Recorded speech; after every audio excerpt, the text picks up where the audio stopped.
And how do you feel about reducing the cost of your art? I imagine you could use AI art simulators. What are your opinions around that? I hate AI. I hate AI with a passion. So you're a hardcore artist-only images on your board game, on your card game. Yeah, I think what you said earlier was like it wouldn't affect the gameplay of it at all, but like everything has like a specific feel that you have, like you expect things to have, and AI I think detracts from that enough to the point where it doesn't technically affect the gameplay of the game, but it affects how people interact with the game, so it might as well, because people don't like AI art. It's like 75% of people, when they know an art is AI made, they go from liking it to disliking it. Doesn't matter how good the art was. Isn't that wild? Yeah. Even if it's a beautiful piece of art. I can kind of relate. I see social media now is just full of that junk. Full. I feel like I can tell. I'm just like, oh, more AI. Ugh. Yeah, but people dislike AI art. I think it would be enough for it to affect the game. Hello everyone and welcome to this episode of Taking Action. I am your host, Michael Allen. Today I'm joined by my co-host, Ryan Peden, and our guest, Jacob Blake. Jacob is the lead game designer and developer at Kingdoms TCG. Yeah. Jacob, welcome to the show. Thank you. Thank you so much for having me. It's a pleasure to be here. I just realized that I should explain what TCG is for people who don't know. So it is a trading card game. Yeah, that's what it stands for. Yeah. That's the acronym. And how did you get started into developing your own trading card game? It's a fun story. It's like, you know, like you ask your grandpa like a question like, oh, grandpa, what was it like when you were a kid or something? Like I literally like played, like I've done this since I was a child. Right. Like all the way from like the time I was like could remember. I played trading card games and I never stopped up until never. And I'm still playing them because I make one now. So. And what game did you start with? I started with Yu-Gi-Oh! When I was like 6 years old, and then I played that pretty incessantly until I was in like my late teens. I think I was like 19 when I was like, I'll try Magic actually. Okay. And because for people that know, Yu-Gi-Oh! Doesn't have a resource system, and so everything's free, and so that can be a lot of fun, but there's a lot of people that would agree with me that it's gone a little bit too far now, and so I was like looking for something else, and so I started playing Magic because my wife was like, oh, we should like pick up a hobby together or something, and then we started playing Magic, and she did not like Magic. Oh, I should probably turn that off. And a resource system, that is basically the money in the game, is that correct? That's how you buy or spend in order to get your elements out? Yeah, essentially, yeah. Like all your cards that you can play, they cost a certain number of resources, what we call power, so you need a certain amount of power to play everything. And so I don't know how much the camera can get here, but the top left hand number is a number of power that you need to pay. It's cost, right? Right. And so in Kingdoms, everything has a cost because honestly, like even if you do design a game without cost, because it's fun, it's just a headache to try and design, I would imagine. And that's kind of what sets Kingdoms apart, is that you've taken that Magic pool and set it aside from its regular deck, like in other games, Magic the Gathering, for example. Yeah, and so in Kingdoms you have what's called your resources, or your resource deck, or your Terra deck, and so all of your land, what you'd be calling them in Magic. In Kingdoms, they all just go in a separate pile, and then every turn you get a land. And so you don't have to worry about not having enough resources or having too many resources when you'd rather have other cards. And I think one of the reasons that like that variation exists in Magic is to help balance the game in a lot of ways. But because I think you asked me when we were talking before, like, why not just like play Magic the Gathering, but do that, just like put all the land. Like if you really want to solve that problem, why don't you just do that in Magic and play Magic that way? And it's because Magic is designed around that problem.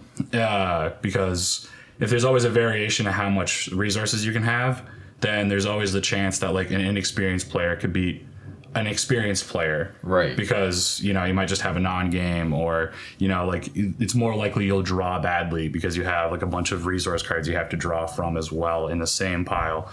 So in Pokemon, this would be similar to energy. If you were playing Pokemon and you weren't drawing energy, the game gets really stale and not fun because you can't really do anything. So every time you do something, you have to pay. Yeah. So in Pokemon, it's energy. I know that much. So in this, it's Power. Okay. Or we'll probably be changing that to gold for the Kickstarter, just because I always get the question like halfway through a game. They'll read a card and be like, what's power? And I'm like, you've been using it the last 5 turns. Don't worry about it. Right. Yeah. Right. And in Magic the Gathering, they refer to it as land or mana. And the land tap, in which give you mana or magic magic power. Mana. Mana. Yeah. So what is the big sell for Kingdoms? And why would someone play this? I think you've already answered this, but maybe I'm asking more directly. What is the big sell to play Kingdoms over another card game? I mean, honestly, like I feel like the sell for any card game over another card game is that you just don't want to play those other card games, really. You just sick of them, or you just want something different? Either you're sick of them, want something different, or you're looking for something new, and you look at your options and you go, I pick this one.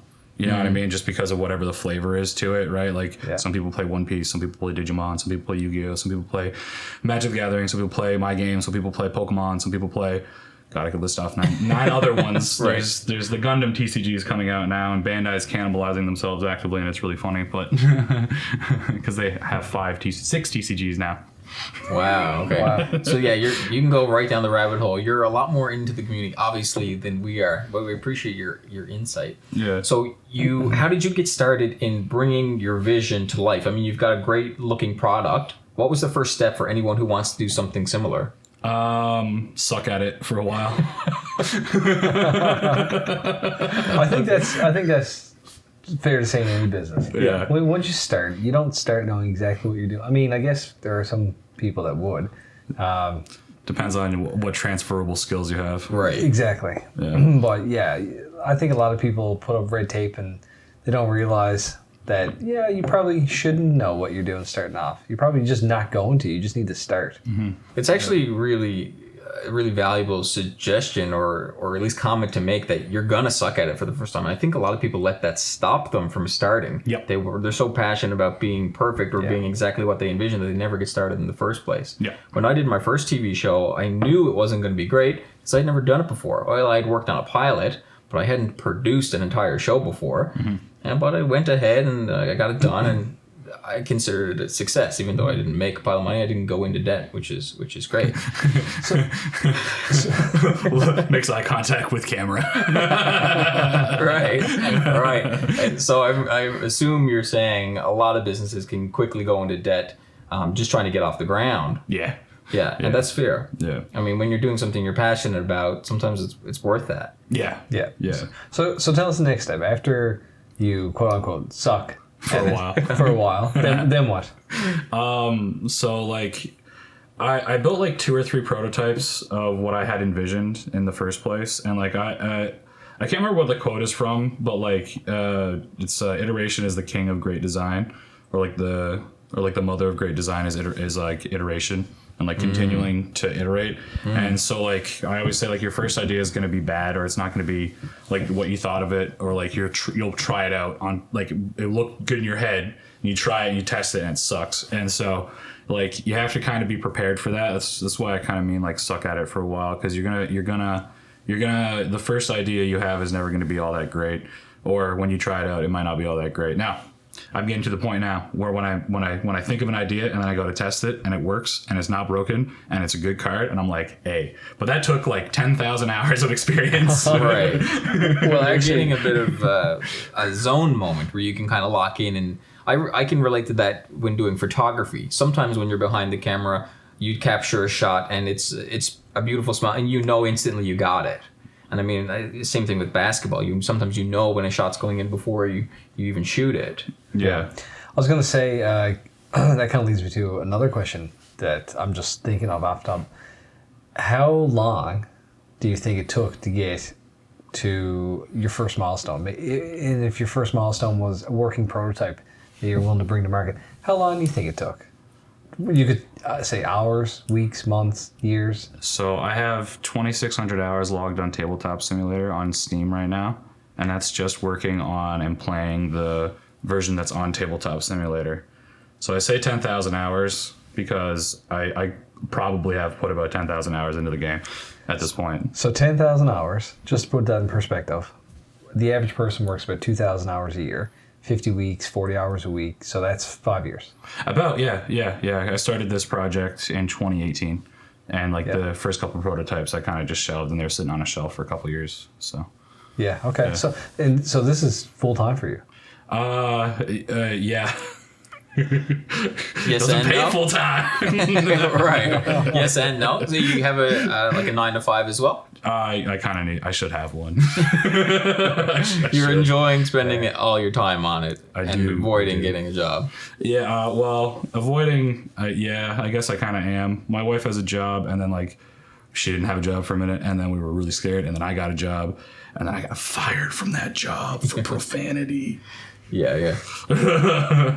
I swear too much. You mentioned we took note of that.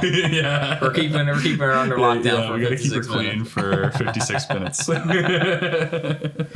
I sort of want to ask questions, man. How did you get fired for profanity? That's pretty serious. Apparently, a customer complained about it, and then I made a stink about it because I thought it was ridiculous, and then they fired me for making a stink about it. Okay. Some people are meant to be self-employed Yeah, yeah, or entrepreneurs. Yeah. I'll say nobody's getting fired for profanity at my workplace. There you go. So you've got this prototype. What's the next step? Once you've got a game that's working and you're able to play with friends and have a good time, what do you do from there? You take it and you show it to a bunch of people, and they tell you it sucks for about a couple years. This is really a grind. You gotta have some tough skin in this card game business. You gotta have a tough skin to do anything, honestly, like where you like make something and show it to everybody. Right. So did you physically cut out paper and draw all the images yourself, or did you use a computer? Well, like a combination of things. Like the first earliest prototypes, I actually should have brought that, but the earliest prototypes were just like you can see it on my TikTok actually. But they're like the progress of like how it went from like me scribbling on like scraps of paper and like to like getting proper cardstock and then like printing and cutting them myself, and then like paying like a local company to like print and cut them, and like realizing that like none of the local companies will be able to do what I need, and then realizing that like mass production is the only thing you can do in Canada for card games, and so I couldn't afford that. And then print on demand, I could have went America or China, but the American company that does print on demand that I found, like they just send you the box of cards like in a random pile, and I was like, cool. And then the quality of their cards was actually slightly worse than the Chinese company, which I thought was kind of Okay. And how they compare on price? like almost the exact same. Oh wow. Yeah, almost the better exact same. quality Like, from China. Yeah, Okay. like literally almost the exact same price. I think the American ones was like slightly more expensive, like, but it wasn't worth it because again it was worse quality cards. Right. So Yeah. it is what it is. And when you went with the company in China, did they have them packaged differently? You said the American one had it just in a big pile. Yeah, so like each of the decks, they wouldn't come in like a specific order. Okay. And so I could give the specific order for the decks from the ones from China because it was actually really important to me for when you play the game. The way you play the game is that 2 of the cards or 3 of the cards, you kind of need them to play the game at the start. And so I wanted to make sure they're at the very front of the deck. Nice. Right, so that when people open the deck, they can just like they know what those cards are and like what they're supposed to do, and then like the rules card comes after. But if it just came in a big pile, Right. people would have to like. And I even did this as a kid too, trying to learn how to play Yu-Gi-Oh. They have what's called the extra deck, and like as a kid, I just thought those went in your regular stack of cards, and like they don't.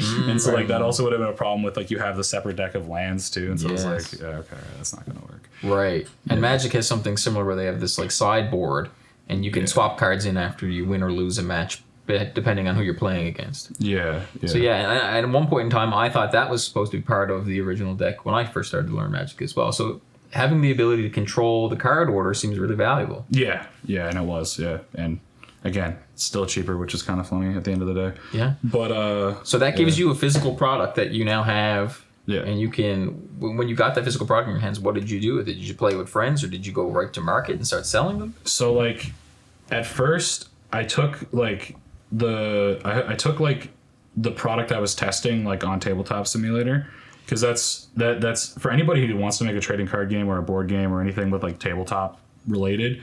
Tabletop Simulator is an amazing resource, and I cannot stress how like good that resource is, because it just allows you to like do like incredibly fast prototyping on stuff. And so like it was in the prototype on Tabletop Simulator for like 2 almost 3 years, and then I wanted to get some art for it, and then I took the version that was on Tabletop Simulator and I cut all that out with the companies locally, and then I took that and I tested it at like expos and stuff, and like people are willing to tell you what's wrong with your game. Well, they're not very good at telling you how to fix it. That's good advice from Mark Rosewater. People are great at telling you what's wrong with your game, but they're not very good with coming up with solutions.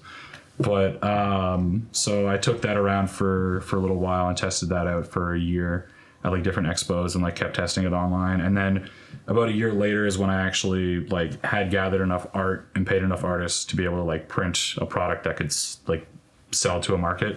And that's been on market for about a year and a half now. And that is actually all the cards from the first set are getting reprinted soon. April 27th is the launch date. And that reprint has like a bunch of updates to things, because I realized, like I said, like you have to suck at it for a year or two, like bring it out to people, tell them why, they tell you why it sucks. And then you can go and like make changes to it. That's a really good piece of advice that I didn't even really realize I was following, but I watched a video like lecture from the Game Developers Conference in America there in LA, I think. And they had a speaker and he was talking about like how to design a trading card game specifically, and like the special relationship that trading card games have with the business side of the game development process, where like normally that's a lot separate usually from the game development process, but in trading card games they're like incredibly intertwined, which I guess is actually kind of a funny thing that like is one of the reasons I probably like doing it so much, is because of how intertwined they are. But somebody asked him at the end of the lecture, like, if you wanted to make your own trading card game, what would you recommend? And he said he wouldn't recommend it unless you had an intellectual property behind you, which is pretty funny because now everybody's doing one with an intellectual property behind it. Okay.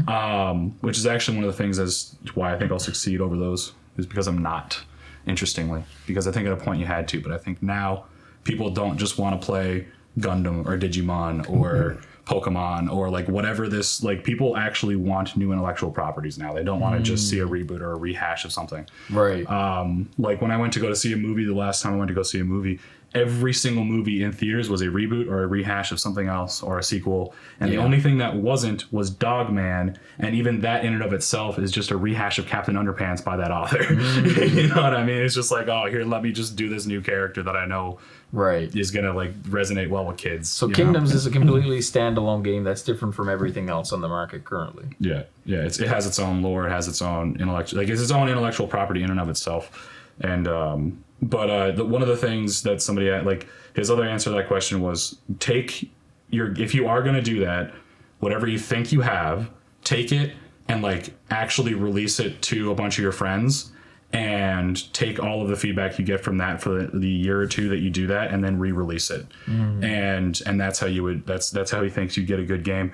And I totally get why he said that, because I think Magic the Gathering, that's kind of what they did. You know what I mean? They did their alpha and their beta, right? And then they kind of revised everything, and like the difference of like the card borders, that was when Hasbro bought them, but like there was like clearly obviously like they were like learning what they were doing as they were doing those alpha and beta sets, and then they like learned more and more as up to what they were doing. And that would honestly be my biggest piece of advice if you wanted to do something like this, is like once you have a working prototype, release it and like take all the feedback and then implement all of it and then re-release it, which is essentially what I'm doing now. You're just going through that now, right? You've already got ordered your reprint for cards that are coming out soon. The order is going to go in like 2 weeks. Okay. Because I don't have the art yet, but I'm waiting on like 3 pieces of art, and my artists are very good at getting me their pieces on time, so I'm not worried about that. Nice. But yeah, basically, if you do want to do something like this, that'd be my advice. So that's something that's really interesting that I'd like to hear your opinion on. So with this board game, Jacob has contracted a bunch of local and another artist that's in Ontario, I think you mentioned. Vancouver. Yeah. So, I mean, that's a huge sink of money for something that's really still in its early stages. What are your thoughts about that? Paying an artist to develop beautiful, unique art that makes your game stand apart but it doesn't really, and this is an argument that you brought up, and I'd love to hear it again. It doesn't really affect how the game is played. But it's got to look the part. That's true, and that was kind of the point I made. Yeah. Yeah. It's got to look the part. This game looks, for someone who knows next to nothing about card games, this looks top quality. Thank you very much. It looks good. It looks like it belongs on the shelf with every other well-known successful card game. To me, I wouldn't think that it was out of place whatsoever. Thank you so much. Yeah. So yeah, I think the research and development of this is absolutely been key. I think you're doing a great job with it. Thank you. And I'm surprised, but at the same time, I'm not surprised with the length of time and revisions it's taken. It seems like it's a necessary process to basically use this product you're talking about, or this program, Tabletop. Yeah. Hash out your idea to the point where you can't see anything wrong with it anymore. Do a prototype, release it to friends, bring it to trade shows, get people to tell you what's wrong. Yeah. But have a whole list of problems with no actual solutions. Yeah. So then you figure your own solutions, and then you release it to your friends. So it's kind of like a lot of back and forth on these revisions. It seems like it's necessary though. It is. But it also seems to me that you're near the end of this process where you can actually bring it to a full market. The world. Yeah. So how would you suggest somebody who wants to create a game and needs to get some art, what kind of budget would they put in place for somebody who's brand new, where it is such a thing that you can sink a lot of money into, or you could put it into a different area? So what I did is that I had accrued like a line of credit and like good credit with my bank, which this should be illegal. They should not be allowed to give you credit limit raises while you're filed as unemployed with the bank. But they kept doing that, which was crazy. And so I just kept taking the credit limit increases. So it's easy. It's easy to get money if you're employed. It's easy to get money if you're not employed. But if you're an entrepreneur, you're not getting anything. Yeah. That's true. Yeah. Canada government, man. Oh, wait. Yeah, you have to blur that, right? Yeah. I mean, Canadian government. Yeah, don't worry about it. It's all right. I'm sure there's a lot of people that feel that. Yeah. So you've got a well turned out product. How can people buy it? You can buy it locally at Midgard Gaming, Heroes and Hobbies, Downtown Comics, and Time Masters. And what about on websites? Your website? You have a Kingdoms. We have a website, but like for like I had it up for like a year and a half, and you could buy product on the website. And like the only people who did was like a couple of my friends in Ontario. Well, I was going to ask you, what about someone who's not local? Can they order it online anywhere at one of those retailers? I don't think you can order it online at those retailers, but yeah, like I'm probably going to have a section on my website set up now because Spotify was charging me like $60 a month, but now I got like a deal with Udo. I'm not sponsored by Udo, but they will give you a free website and give you free hosting for life. Okay. Just by signing up. You have to pay your domain name eventually, but you get a domain name for free for the first year. I don't know if that's going to be like $700 next year for my domain name or something, like every year from now on, but we'll see. They're going to rope you in and get you. Yeah. I don't know what that's going to be like, but last time I checked, you could purchase a domain name for like $25 a year or something like that from another provider. So it's probably not all that much. But now that I have that on the go, I probably will set up the website for sales again, but I just have to set it up. Okay. Because I thought you mentioned you like the approach of going to a distributor and then having it only purchasable in game stores. Yeah, so in the future, that definitely will be the case. I think having a way to purchase it from me directly would harm the third-party market and harm game stores. And like you can't buy Magic product from them directly either. And I think that's for the same reason. Okay. Yeah. Well, you can with Secret Layers, but that's different. So what is the next step? Make millions of dollars on Kickstarter. Okay, so you're looking for funding now. Yeah. And the funding is going to be to do a big release. Yeah. And go to get in with some distributors. Yeah. And start doing bulk orders. Yeah. Yeah. Gotcha. Yeah. Because I think I'm going to do really well on Kickstarter. I hope.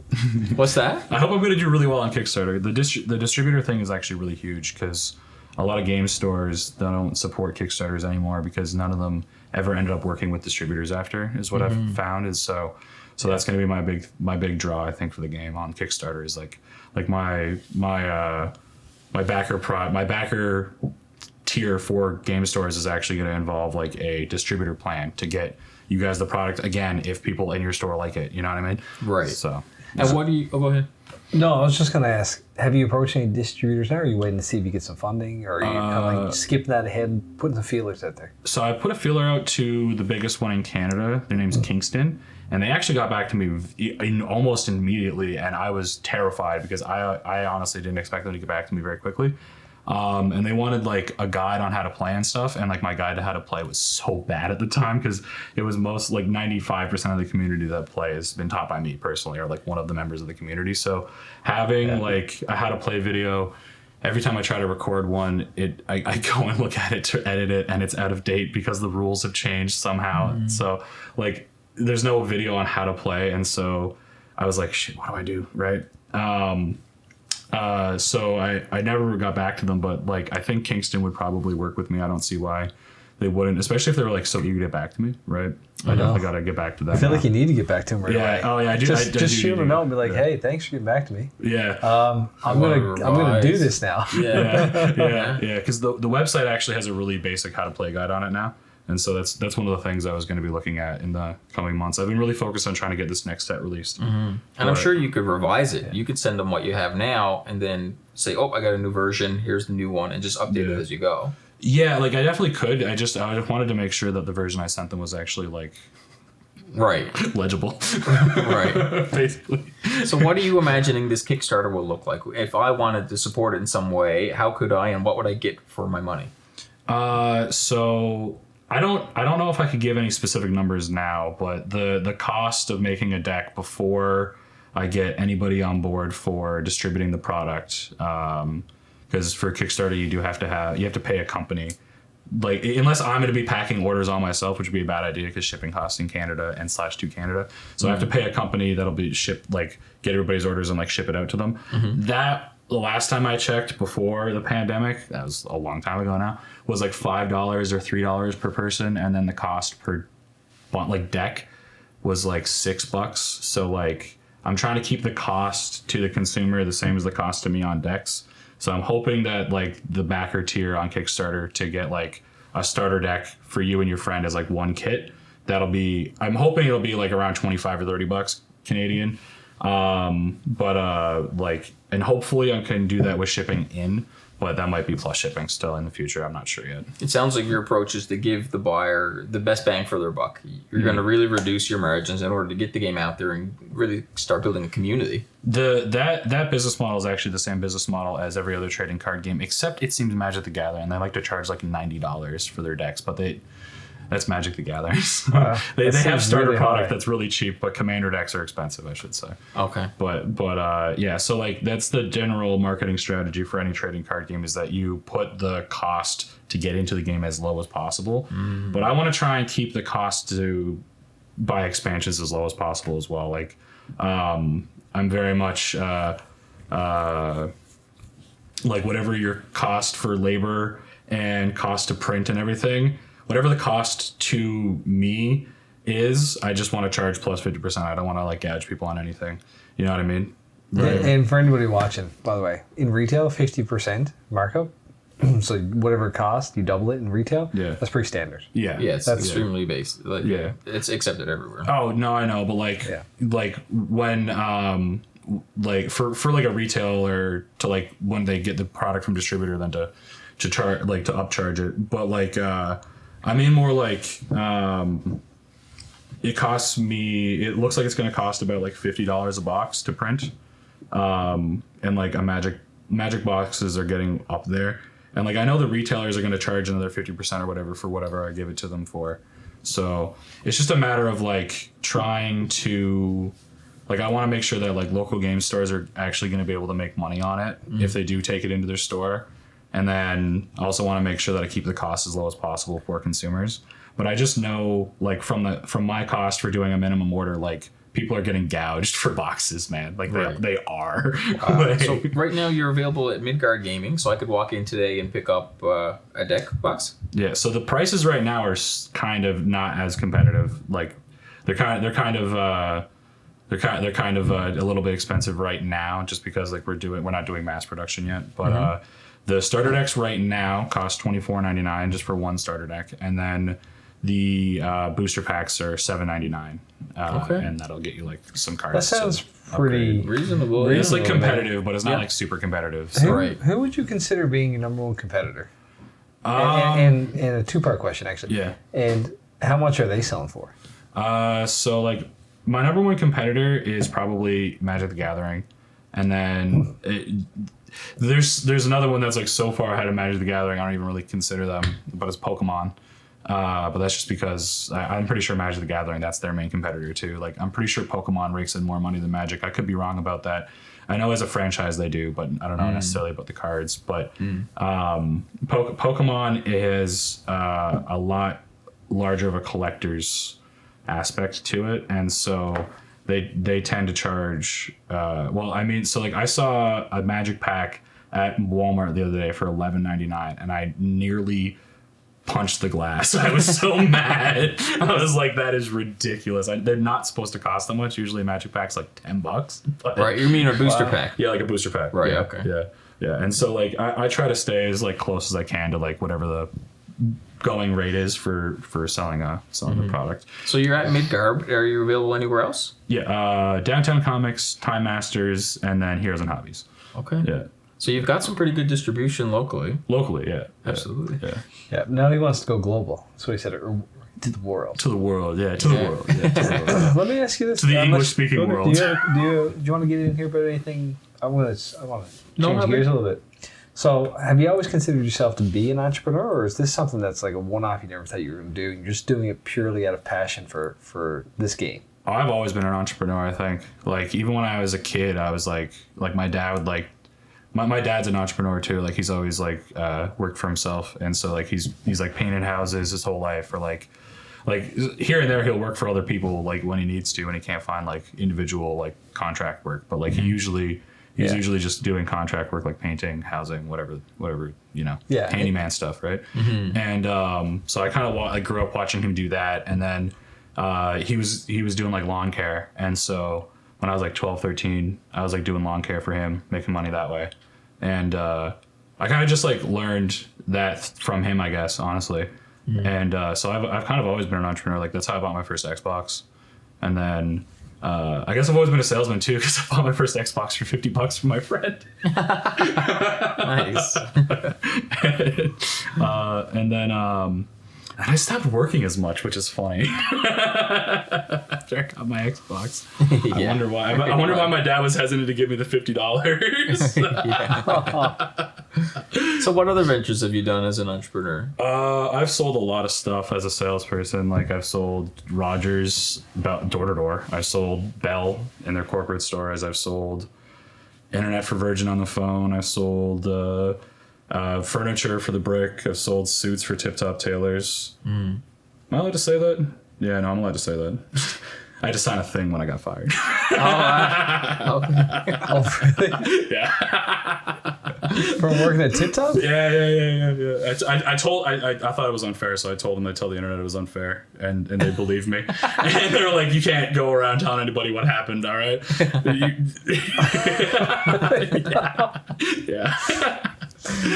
Well, now They treated me fairly and kindly, and I have nothing bad to say about them. Yeah, okay. Bought that. The only thing I haven't sold is like cars and houses. So Okay, so you're a salesman. yeah, I'm a salesman. Yeah. Have you ever read Rich Dad Poor Dad? Yeah, that's one of my favorite books. One of my favorites as well, yeah. He went bankrupt recently, but it's ironic. If you've read his books, you'll know why. It makes perfect sense of why he went bankrupt. Because in his books, he talks about not paying things that you don't think you should pay debt-wise, and he went bankrupt because of a debt he didn't believe he should have to pay. Yeah. Oh, wow. So- I didn't know and that. I honestly agree with him. I don't think he should have had to pay it too. When I was reading about it, I can't remember now, but I agree. Whatever it was. Yeah. Oh, wow. Okay. I like his philosophy on money, just in general, and it's a great story as well. Yeah. Really well written. I think. Yeah. The story is really well put together. People have asked him, like, is it a real thing? And he's like, it's only as real as you need it to be. Yeah. You know what I mean? Right? Like, it doesn't really matter if it was a real story or not. What else have you read? I don't read a whole lot. Like I was saying earlier, like I'm dyslexic, so like the words like to do this thing where they go wavy, especially if it's like a really white page. Actually, you'll notice the Kingdoms rulebook is not done on white on black. It's done even Kingdoms cards too. Like we do black on like a tan or parchment something? tan Yeah. tone. Yeah, because then for people with dyslexia, it's the white on black that does it for them. Okay. And I can't really read a whole lot of books because of that. And then also, like, it's just exhausting to read because of it as well. So my wife said I should read to try to go to sleep. I keep forgetting. That might work as a little sleeping pill. That's actually pretty incredible that you have dyslexia, but I mean, I would imagine this takes a lot of writing, a lot of rules and development of the cards and the details that are on the cards. There's a lot of writing involved here. And I noticed a lot of spelling mistakes. No, I'm not. I don't think there's actually any spelling mistakes, but there is there's been some punctuation errors and there's some typos here and there. So I'm definitely not the best at it. The most egregious typo is that there's a typo on the basic land and it went through a reprint. That's how bad it is. That's how innocuous it was that people didn't even notice. I didn't notice and then people also didn't notice because that's how innocuous it is. Just make it like an Easter egg now. Yeah, it's basically it basically is. Yeah, new people will be like, "Hey, have you read the basic land?" It's like, "Yeah, I have." And it's like, "Oh, I never noticed that." Yeah, because your brain completes it like it should be because it's that broken. Your brain just goes, "That's not how that should be." It's okay. So you're a game designer. Have you designed any other games? Yeah, so this is definitely not the first game I've designed, but it's the first one that I've tried to show the public to. I've made a lot of prototypes over the years. I wish some of it was still up on the Construct website. Honestly, you can see some of my work on the Construct website. I did a game that made fun of Trump because I don't like Trump. Oh no! Okay, let's talk about that. Yeah, let's not talk about him. No, let's talk about the game. Let's talk about the game. Oh, Yeah. All the sound effects were him making stupid noises on stage. So when he jumped, he'd say "bing bong," or when he'd jump, he'd say "bing" or "bong." I had to write an algorithm to randomly choose which one. Wait, what kind of game was this? It's just an infinite runner. Do I have my phone? A computer game, an app? It's an app. Yeah, you can't download it anymore because Google Play says if you don't update your app every so often, they'll remove it. And I don't have the license to the engine that I was using anymore, so I just was like, fuck it. No, I mean, I don't have access to the license I was using anymore, so I said screw it. It's just for your editing. So an infinite scroll game or an infinite runner it would be like Flappy Bird, for example? Almost, yeah. It was kind of I was originally going to call it Flumpy, but I thought that name wasn't very good SEO, and then I was going to name it Flappy Trump, but I decided not to because I didn't want to put Flappy Bird in the name, even though that probably would have helped it go viral a lot. But this is the game. Oh no way! Oh my god! And so when you press play, then he gets holes in his wall, and you have to jump across them, and you keep going forever until you get a high score. Actually, try it out. It's very difficult. You go for it. Yeah, you tap and hold the jump. That's Whoa! Okay, yeah. So it's gonna take. And he's dead. It's gonna take a second to figure out the mechanics for it. I mean, How long you need to jump for it? it's it starts off pretty hard. And that's actually Flappy Bird's strategy as well. Yeah. In that game, you expect it to be really easy, but as soon as you start off, you just die 3 or 4 times in a row, and that gets you hooked. Yeah. It's a really great strategy for a game. Yeah, it only works. I think if it wasn't making fun of Trump, it might have done a little bit better. Honestly, I considered re-releasing it as Ninja Jumpy or something like that. But I'm surprised that didn't help it do amazing. It's because I didn't name it Flappy Trump. I named it Trump's Holy Wall. But I spelled it holy as in the Bible. The Bible, yeah. Right. Yeah. Because I kind of saw it as him being So it's still there. You think you're ever going to revive that? I mean, God, no. Jesus Christ. I'm kind of embarrassed to even share it on here, honestly. But I think you should be proud of it, regardless of the fact that it's associated with Trump or not. Yeah. You've taken something that was in your mind and you turned it into a viable game, and it's available, or it was available until, but you just chose not to continue updating it. Yeah, because I think it was 3 or 4 years, maybe even 5 years. Google Play let me get away with not updating it, which is pretty good, but. Kind of sucks because I had it there as I don't have access to the development files to it even anymore. So it's I have the version that's installed on my phone, and I think because it got a fair number of hits, You can download it off of like third-party application stores if you're willing to do that. So like if I ever want to actually like show anybody it, or like even just have like a reference of it, if I lose my phone or I can't download it again, you know what I mean? Right? Like, or if I transfer everything over to a new phone, if it's an iPhone, I can't play it. You know what I mean? Just like a bunch of stuff. So was that monetized in any way? Were you able to make money from it, or was it more for a hobby or fun? AdSense sucks. AdSense sucks. That's why every game tries to make you buy stuff now. With in-app purchases. Yeah. AdSense is terrible. It's so bad. What's AdSense? Is that like the App Store, but on Be like 1,000 ads per. Yeah, it's like however many ads you show people, you get paid a certain amount. I think I made $2 off that ad. Yeah. Right. This cost per 1,000 is the metric they use, and it might be. That's why it's just easier to sell 5 cents or stuff in something. the app. Yeah, the money exactly. goes direct towards. Yeah, exactly. Yeah. You got to have like millions of concurrent players to make a living. Right. Or like a couple thousand concurrent players that are buying shit. So that's not going to happen on that app.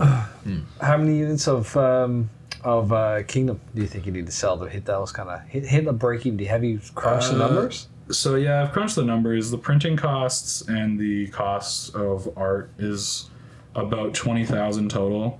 And then like the advertising and like marketing costs so far have been about 10,000-15,000 give or take, depending on like what you incorporate as a cost for marketing, like the printer ink and the printer and the freaking all that nonsense, right? As it adds up, it's like $1,000 or so over a year on nonsense. You know what I mean? And like you do that for every year I've been working on it. It's like, okay, so you know, give or take $10,000 on marketing and stuff like that. But the actual revenue from the game has been about $11,000, $12,000, which makes up for the printing costs, not the art so far.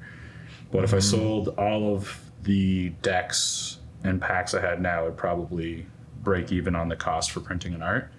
I had been a lot more hopeful on what I could sell a deck for in the beginning, and I was selling a good amount of them for 40, but that was a bit too steep, and so I knocked it down to 25. But I don't make any money off that.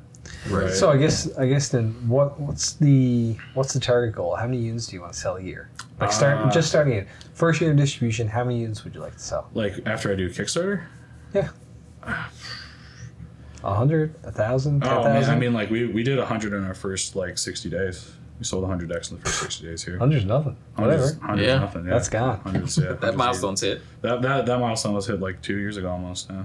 As of this August. But after I got my first like influx of revenue from the first printing, I reprinted the first set of cards like immediately because we didn't have any cards, and so printed what I thought I could sell in a year or two, and it's been a year and a half, and we've sold almost all of our product. We have like 70 decks out of the 300 I printed then. Okay. So you are kind of keeping pace with sales with what your expectations are. Yeah. So my expectations have been met by my own like capabilities, I guess. Because like I was pretty sure. That's why I was like I wasn't worried about like when I was spending the money on art. Like I wasn't worried too much about that cost initially, like to do it initially.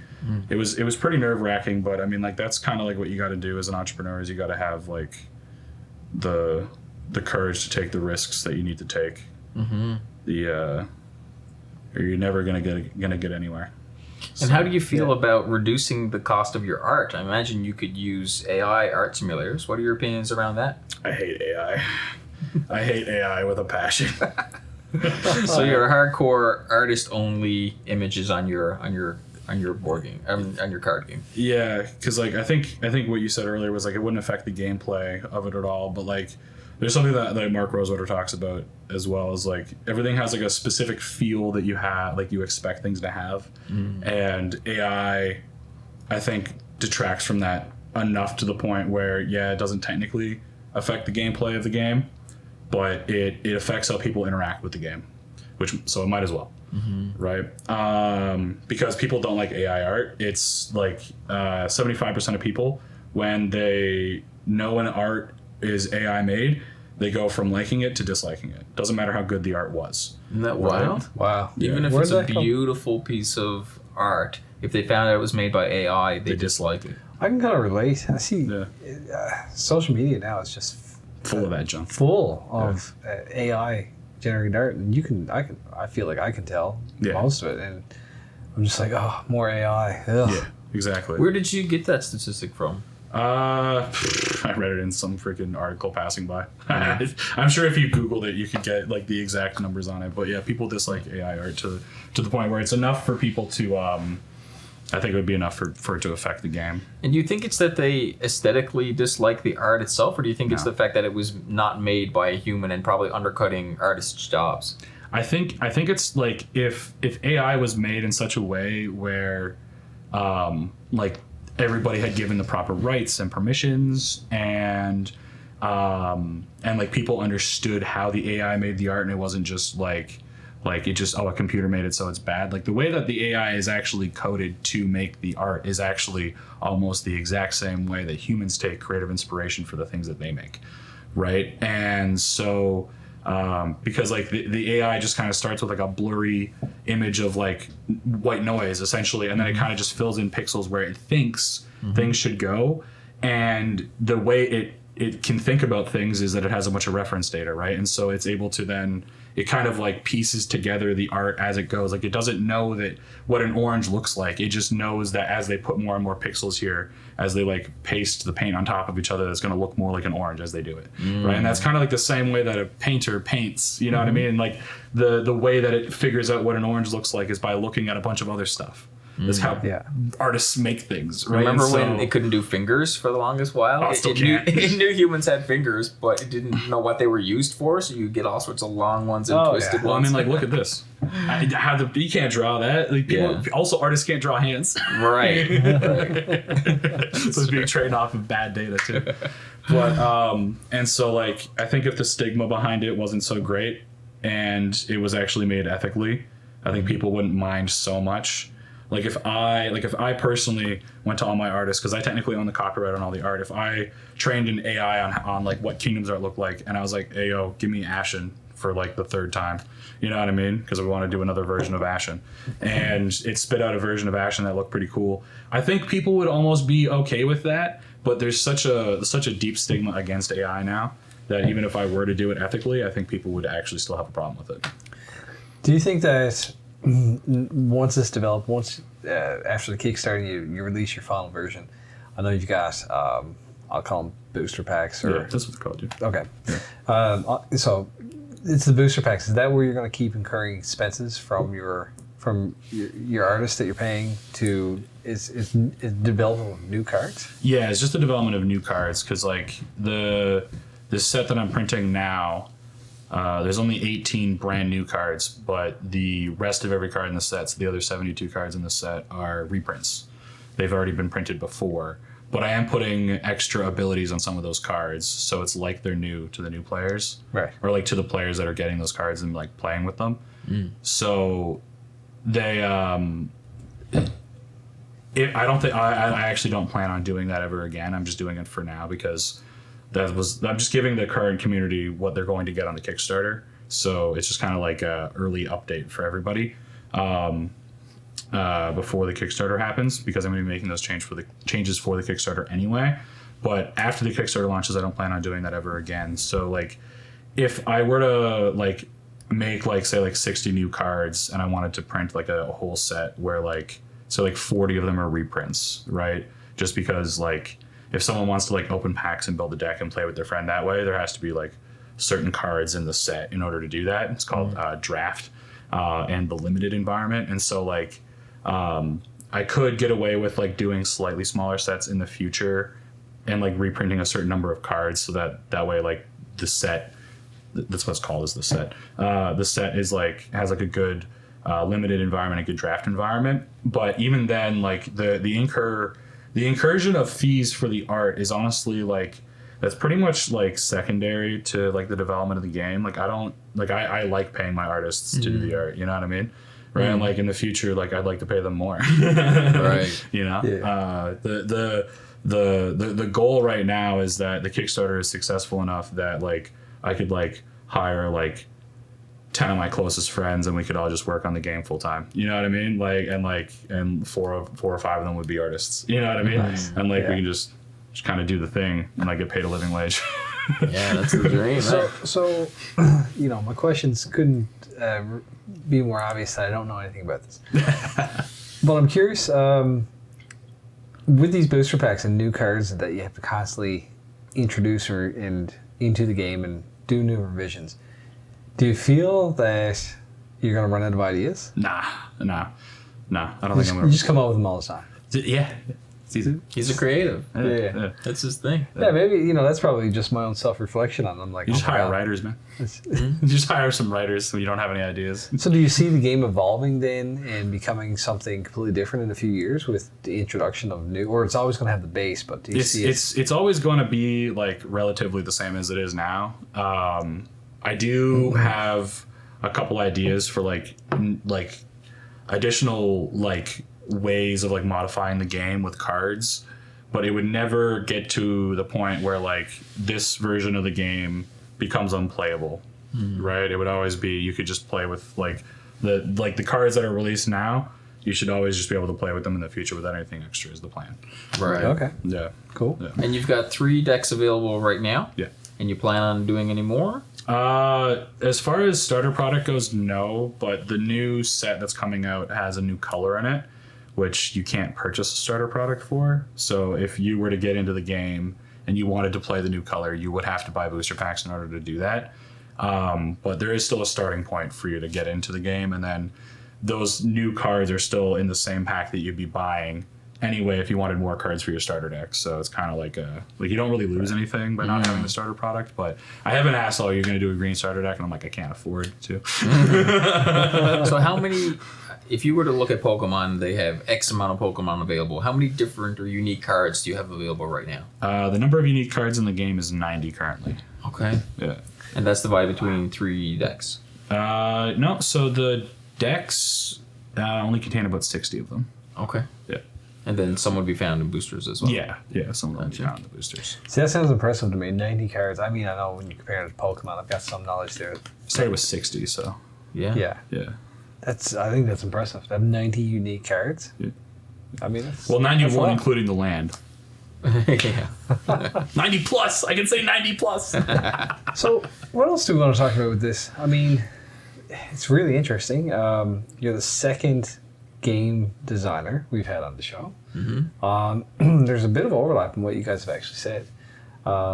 Just with bringing it to market, testing it, thinking you've got it, testing it, and then going, I don't have it. Yeah. Right. There's a mistake there. How frustrating do you find that? We talked about it a little bit before, but you said you used to run a bunch of trials and have had people bring you problems with no solutions. Yeah. Do you like want to rip your hairs? Nah. I You're just like, yes, challenge. Yeah, kind of.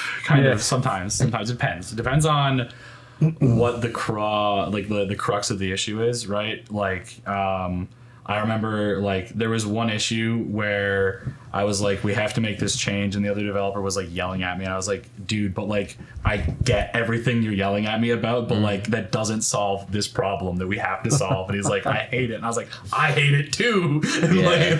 like we had to like fix that problem at the time. So like sometimes, or like some cards, like the issues with them are like so vast that like trying to fix them becomes like a week's worth of work, you know what I mean, for like one card. Or like recently there was one card called Dwarven Champion, and we were like revising it for this next set, and we revised it like 4 or 5 different times, and like had like multiple different meetings about like what to do about this card, and like no matter what we did, it would either suck or be wildly overpowered. We really couldn't find a happy medium for the card, and we finally did. And so like Alex, one of the other developers, was like, man, only took freaking like 5 hours of like dev time to like fix that one card. Amazing. And then we ran into another card with a similar problem, and that one actually was solved really quickly, and we were like, oh, thank God.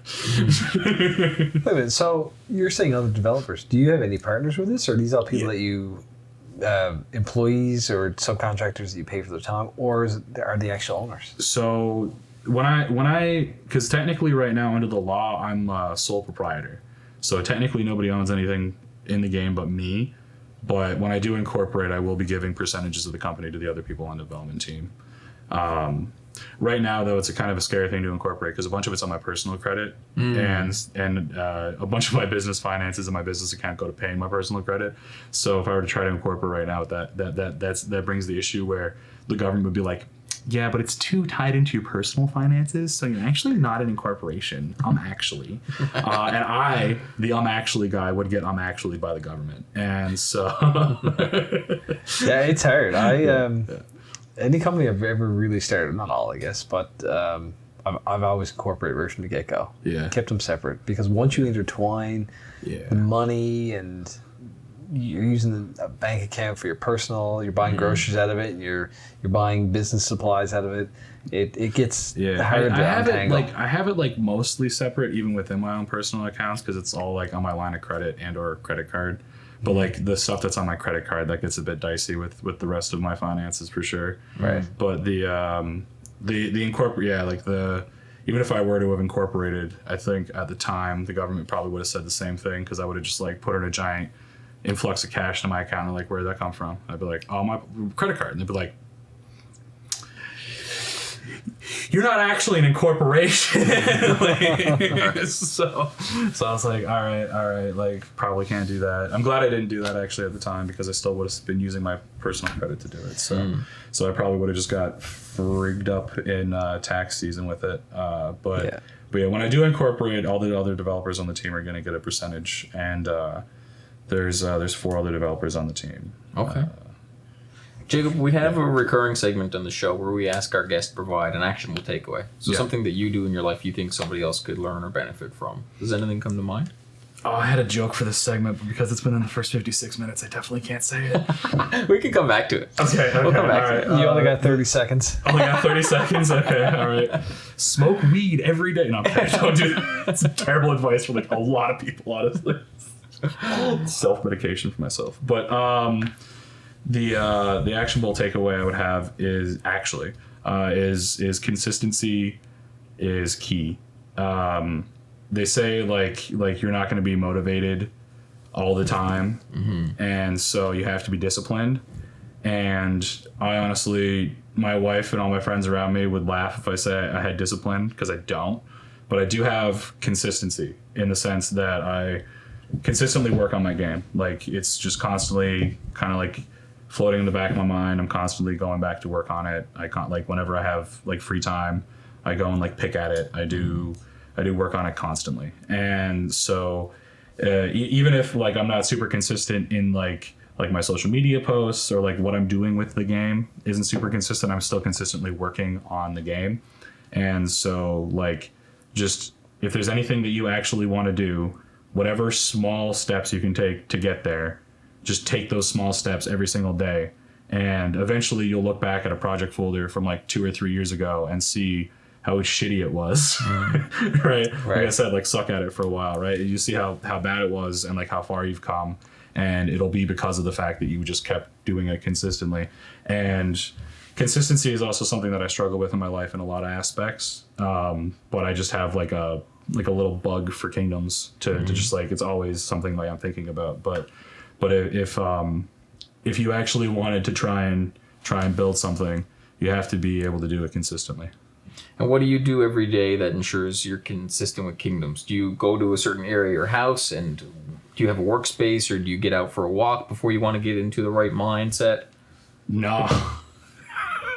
What do you do to be consistent? Have obsessive compulsive disorder. I don't even know if that's honestly what it is. I'm pretty sure it's autism, and it might just be a symptom of my autism. Because when I was a kid, my parents like tried to get me tested, and the doctor was like, "Well, it's not ADD," because I was a baby. Because I was like super focused on stuff, and they're like, "Well, it's not ADD." And like as an adult, it turns out it's ADHD, right, and possibly autism. And so honestly, I'm just quirky. I don't do anything specifically to keep consistent with my game. I just am obsessed with it. So probably not the best takeaway from that, I will say. But if you want to be consistent at something, I guess get obsessed about it. Actually, yeah, that's exactly where my mind went with it. if you want to be consistent, find something you're passionate about and something that inspires you to get up and work on it. Exactly. You can't force it. Yeah, you can't force that kind of thing. Yeah, if you try to force yourself to do something like that for a project, probably scrap that. Yeah, so we are probably into about 60 minutes there now. Okay. So for anyone who's watching on broadcast, if you want to check out the full episode, you can check out Mainstream, YouTube, or Spotify. And back to our segment. Cool. So we've chatted about a lot of things. Is there anything you want to communicate to the audience or to fans, or what would you say to somebody? How would you sell this to somebody who is looking for a new game right now? If you've ever heard that TCGs are complicated and difficult to get into, Kingdoms is the easiest one to learn, in my opinion, just because in order to play Magic, you have to worry about the land thing. And before you've even learned how to play, you have to learn how to play, if that makes sense, because you have to know how to mulligan.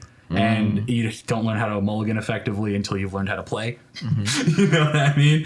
Right. And so mulligan is just like you look at your hand, and then like if you don't like it, you put it back and draw a new one. And so you have to know how to do that effectively in order to play Magic the Gathering. You do that in Pokemon if you have no basics. You have to put your hand back and draw another hand. Yeah. Oh, yeah. Okay. Yeah. And so in order to play Magic the Gathering, you have to know how to mulligan effectively, which means you have to know how to play the game. Right. Yeah. Right. And in Yu-Gi-Oh, there's like 89,000 conditions and rules, and like that one's just really difficult. Wow. Like me and my friends make jokes like it's easier to become a neuroscientist than play Yu-Gi-Oh. I mean, Pokemon is very much a kid's game. It has very much that stigma behind it. And Bandai sucks. I hate you. Calling up Bandai right now. I hate that company so much. Bandai sucks. Don't buy their products. You will lose. Wow. Okay. I'm not familiar with Bandai at all. What is that? They're basically professional scalpers. Wow. Okay. Okay, so Elaborate. that doesn't sound too great. Bandai is the one that makes 6 TCGs. So if you want to play a TCG, you'd be supporting me, not some corporate greedy company, and you'd be able to actually learn how to play it. Which is valuable. I don't think he likes it. This other company. No, Bandai, they suck. I hate them. So what you're saying is, don't buy that. Don't buy that. Yeah, don't buy the other guys. Buy me instead. That's what I'm saying. Yeah, all the other guys are Magic's pretty good. I still play Magic, but and Yu-Gi-Oh is great if you can actually get a degree in how to play it. Yeah.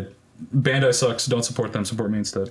So it sounds like a big piece of your strategy, though, is the ease of getting into your game. Yeah, accessibility is a big thing. Accessibility. It's easier for you. So do you think that's going to really... That sounds like you think that's going to be your competitive edge. Yes. Yeah, 100%.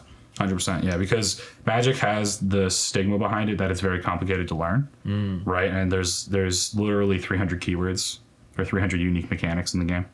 And if you want to learn how to play Commander, the most popular format, well, guess what, bucko? Every one of those cards is legal. So you might sit across from 2 mechanics in a night. You might sit across from 300. Wow. Right. So to me, all this sounds like Mandarin. Right. Mandarin. Super complicated.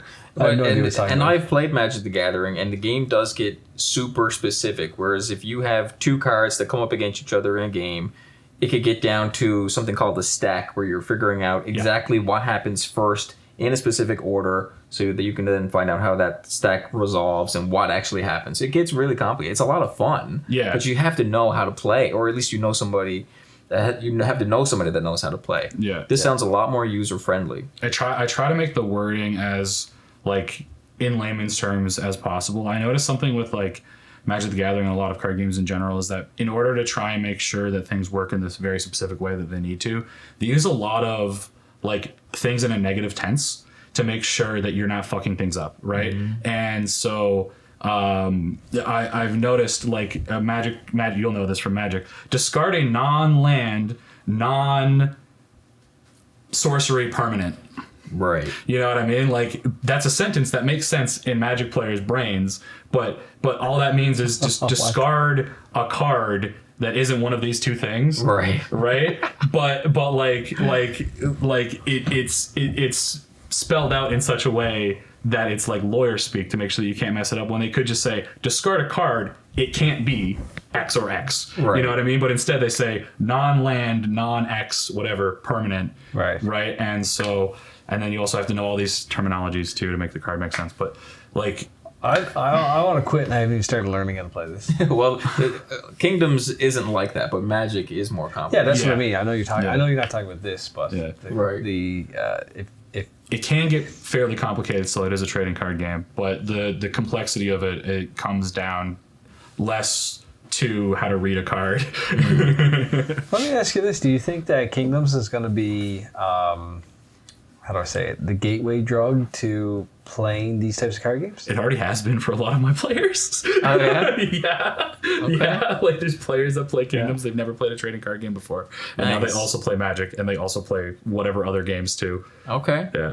So it's good. I mean, that's something that the entire community benefits from. Yes. Yeah. Because if people go, oh, you want to learn how to play Magic, learn how to play Kingdoms first. That's amazing for me, dude. That's so good for me, dude. Right. Because even if people just come to Kingdoms to learn how to play, like that's so good. But like, I don't know if Magic players would ever recommend that. Maybe they won't after a couple people come back to them and go, you have to shuffle your lands into your deck? And then like they never play Magic. I don't know. Right. So that's a pain point that you solved when you were playing Magic that you really disliked. So you created Kingdoms and removed that pain point. Yeah. So can you walk us a little bit through how the game is set up and how it's played, if you were to break it down into steps? Yeah. So like, step one is you kind of need to know how to read a card, which is like, you just when you look at it, there's the cost in the top, right, and then The there's different card parts. yeah, there's the name, obviously, and then that's the rarity symbol or the Okay. the rarity sticker. What This this one's- square up here? Yeah, that's just how rare it is. And then there's like the text box, like what the card does, and then this little thing here in the middle is like what type of card it is. Right. Right. And then some cards, units will have attack and health. Right. When you play things, they all get played in what's called your kingdom. And that the exception is units. You can play them in your kingdom or you can play them on the battlefield. And the basic premise of the game is that everyone has what's called a bastion card that you start the game with in play. And so the goal of the game is to try and I'm just going to show some of these. try and get 20 damage or try to reduce your opponent's bastion to 0. Right? And so the way you do that is if your opponent has nothing on their battlefield, or if all the units they have on their battlefield are what we call exhausted, right? Then you can target my bastion, right? If I have dudes that are out like this, they protect my bastion automatically, right? And you have to get through my dudes before you can get at my bastion. And your Bastion is kind of like the player. It has 20 life, similar to Magic the Gathering. So if we were playing Magic the Gathering right now, he would have 20 life and I would have 20 life. And the point is to reduce your opponent's life to 0. So in this game, instead of us being the players, you have your Bastion. You have the player, it's more like you're role playing as like a king or queen. Okay. And the bastion is like a representation of like your kingdom's like morale and like ability to defend itself, essentially. Gotcha. Yeah. Okay. Yeah. And then, unlike Magic, you have a battlefield segment where you physically move cards forward or backward. Yeah. So in Magic the Gathering, you have just the battlefield, and in Kingdoms, you have the battlefield and your kingdom. And so in Magic the Gathering, you would declare, I'm attacking you with whatever I'm attacking you with, and then you would declare what you want to block with. And in Kingdoms, the way we do it is rather than doing that, because that gives your opponent an entire phase on your turn to do stuff, which I disagree with fundamentally. And so in Kingdoms, the way it works is you just have the things on your battlefield that are defending you, and then when you attack, you get to choose what you attack on the battlefield. Right, and then that's how we do combat instead of I choose blockers, you choose, or I choose attackers, you choose blockers. It makes it so that your turn is your turn specifically, right? Unless your opponent has ways to interact with you. So it sounds more effective in your way, because if you choose an attacker and then your opponent chooses how to defend, that's a disadvantage On you, Yeah. the turn player. Yeah. I know. Hey, this is all new to me, so I'm playing catch up. Yeah, that's all good. But yeah, and then so in Kingdoms you have what's called your royals, and so those are 2 cards that start in what's called their throne room, and so your royals can be any heroes or lords. And so in this case, I have a lord and a hero. Basically, it's like these cards start in your hand. And so when you start the duel, if at any point you wanted to play a card, instead of playing a card from your hand, you could choose to play one of these dudes from your throne room. And then they become actively in play. And then you can use their abilities, they affect the game, et cetera, et cetera. And if they were to ever die, you can actually just send them back to their throne room. And now you can play them again as if they were in your hand, but they cost 2 more for each time they've gone back. And that's a mechanic built into the game, not the card? Yeah. Yeah. That's built into the game directly, not the cards themselves. It's kind of intertwined because there's only specific cards that you can put in your throne room to start. And those all have the card type on them to let you know that they can do that. And so in this case, it would be hero or lord, which we're actually just condensing down to just mythic in the future, mythic units. Okay. So do you have a deck that has to be a specific size, like can't be no more, no less? It can't be less than 40, and it can't be more than 60. Okay. Yeah, and then your Terror deck has the same rule. It can't be less than 10, and it can't be more than 15. Right. And Terror is the money pool. The what you have to spend, the land, or you call it power? Power, yeah, which we're probably going to change to gold, honestly. Just because it's easier to explain. I certainly want to give it a try. For someone who wants to try Kingdoms, where can they go? We have a community event at Midgard Gaming once a month. Okay. And so it's free to come play, hang out, learn the game, meet the community. We're doing that March 20... I don't want to get it wrong. That's okay. 23rd. 23rd. Okay. Yeah, it's March 23rd. Yeah. So the next one is March 23rd at Midgard Gaming. We meet there. It's always a Sunday. And we meet there from 1 p.m. to about 5:30, 6 p.m. when they close. And for anyone who wants to attend past that date, they can find it on Midgard's website? You can find it. You can find all the information you need to play Kingdoms at kingdomstcg.ca. And so all the information you'll need is there. How to play, a basic setup guide, all the information on like where to find us, where to play the game, our Discord, all the important links you would need once you start playing the game, the ban list, all that stuff. Super late for me to ask this question, but will you have, or maybe you already have, an online version? So Tabletop Simulator is the online version, technically speaking. You have to know how to play the game already, and then you have to do everything manually still within the simulator. But that is how you play online. You can play it if you have a PC. Okay. What about your own standalone game that's got built-in mechanics one day? Like with the automated version, that's something I've actually like wanted to make work for a while now. It's something that like I've like picked at a couple times and then like just don't really have time for. But the possibility of us having our own app where you can like play the game on the app automatically and like match make automatically with people online and stuff like that. That is definitely a possibility. I just don't know when that would be something we actually would be capable of doing. Like, it really depends on the success of the Kickstarter. Like, if the Kickstarter makes like over like $500,000, I could do it. But and what's your timeline for the Kickstarter? October. Nice. October. Yeah. Exciting. Well, I want to thank you for coming on the show, bringing this in. I know I don't know a lot about these types of card. I don't know anything about card games, period. I'm just not a card player. But this seems really interesting. I think you've had a nice niche market for it. I think you're going to be quite successful with it as well. Just from a business standpoint and not knowing anything about... I know you explained it to me. I still don't know anything. But I picked up on a few things you were trying to explain to me. And I found it really interesting, the whole process of how long this actually takes. Like, you're not going to develop a game if you want to do this in a week or a day. Or even a year. And the steps to going through... the development, the prototype, bringing it to trade shows, getting your friends and family to play it, the feedback, and then going out again, and the constant revisions and actually getting to this point taking, in your case, about 5 years. Yeah. I found that super interesting, and just the process behind it, because I think a lot of people want to get into business and be like, oh, if I have a business, it's the mindset. If you're in business, you know different. But for those who want to get in business, they look at people like overnight success. But really, you just spent 5 years making this thing. You're by no means an overnight success. And I don't think a lot of overnight success actually exist. No. It just appears that way. Yes, 100%. So I think this is a good eye opener to anybody who wants to develop this, who's in the community.